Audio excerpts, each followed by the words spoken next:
Today, we're going to talk about one of my favorite guns of all time, the Glock 34.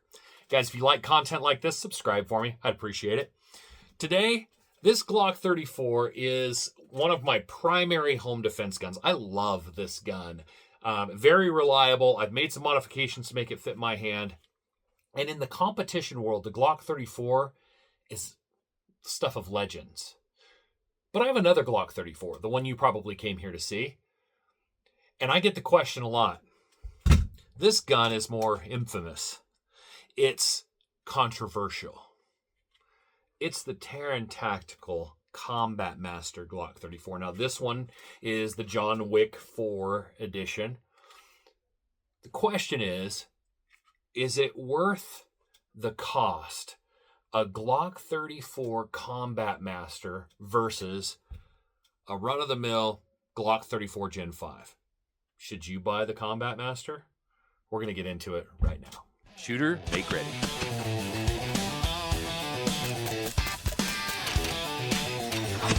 Are you ready? Stand by.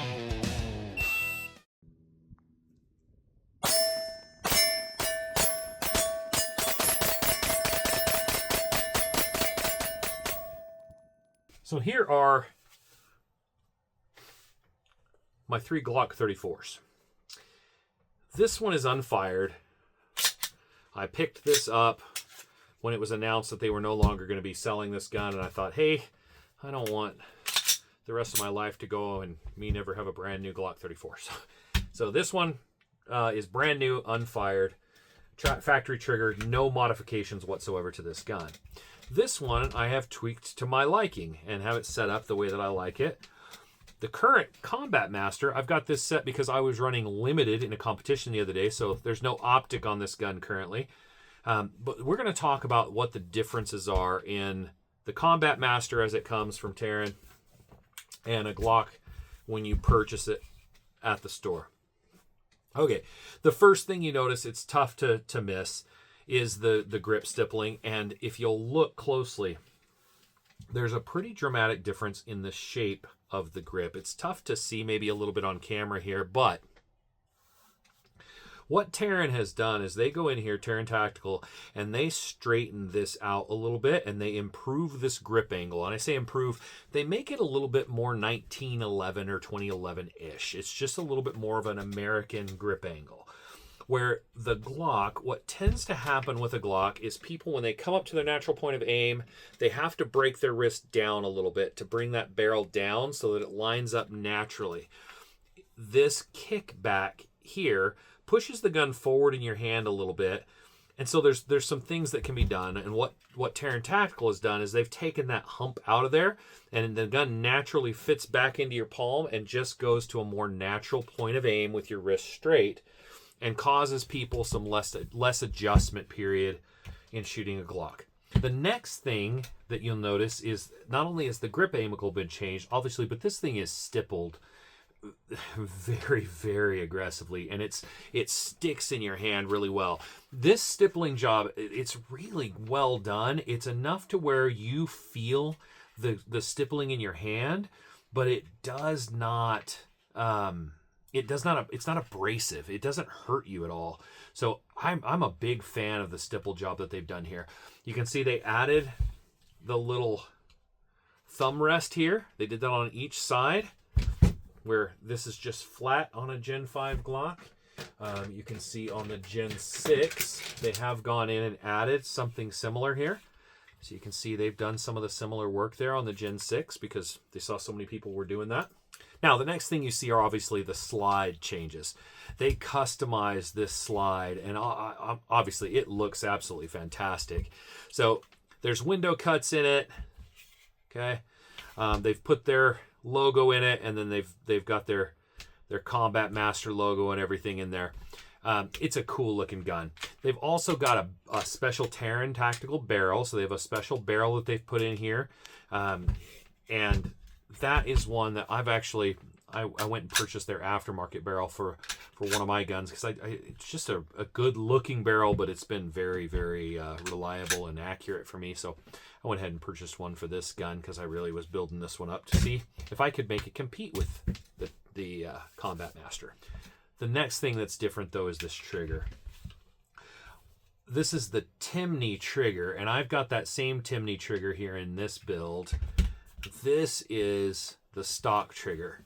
Now on the stock trigger, the pull weight, they say it's usually 5.5 pounds. Let's check it. Pull weight on this stock trigger, it's breaking at about 5 1/4 is where that one broke. I could do it again real quick.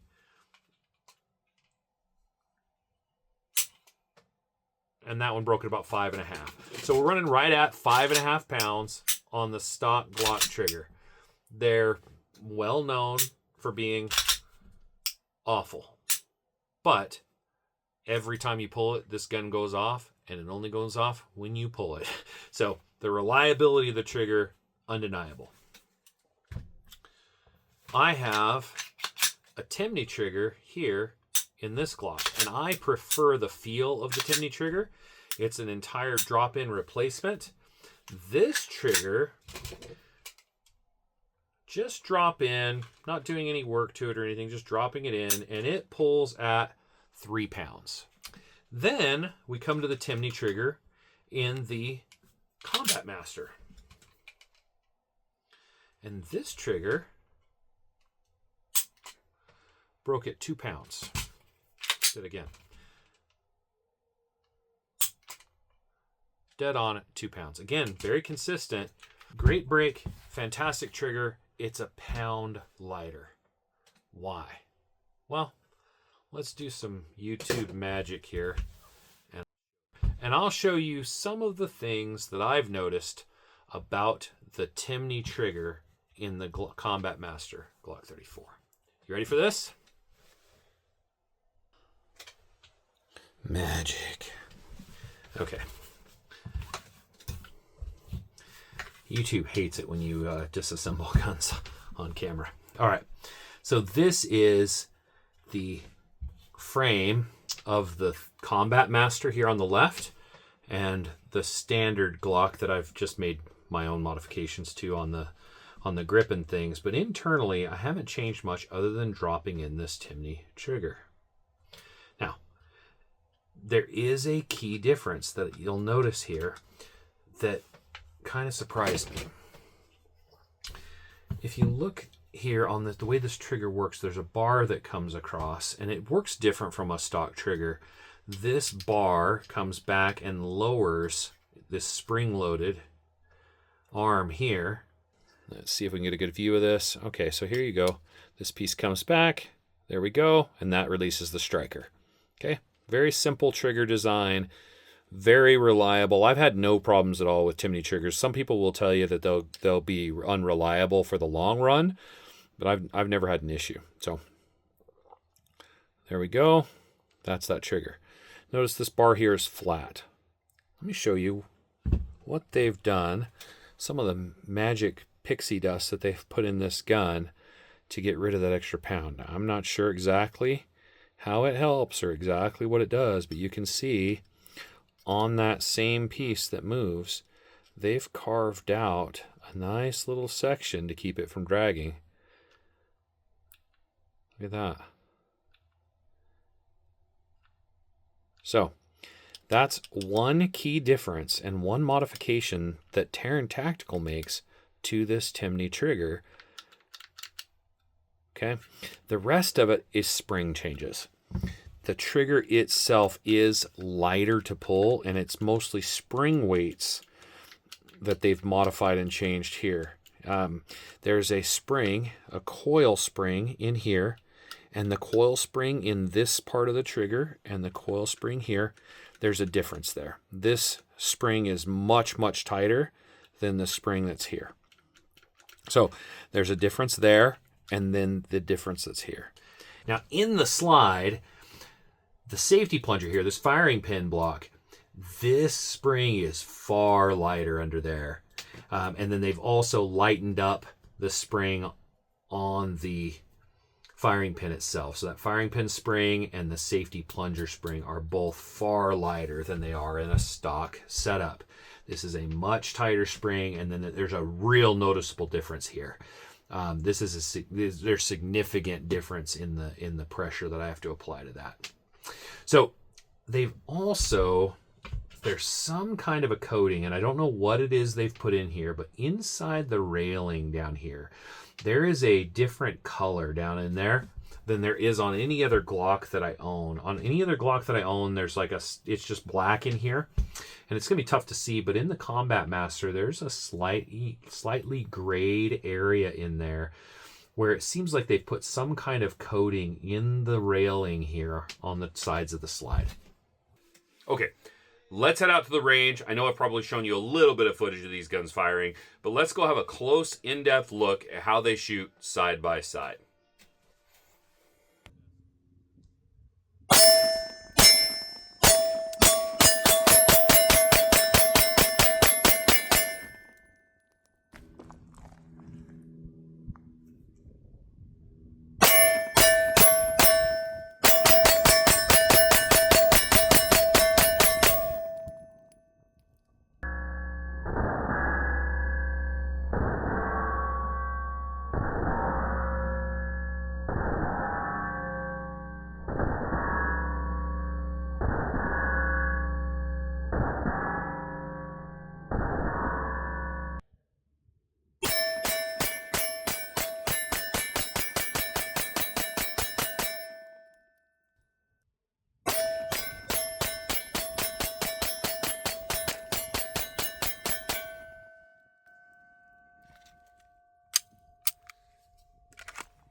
Heck of a gun.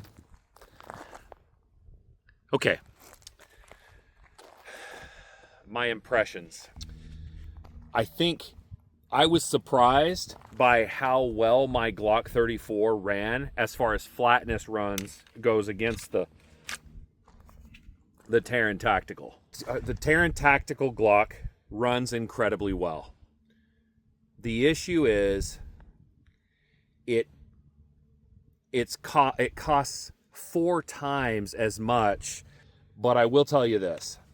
If I put these two guns side by side in my case and I take a group of people out shooting, every single one of them is going to want to shoot this one. It's iconic, it's eye-catching, it's a sexy gun, and that's undeniable. I love my Combat Master.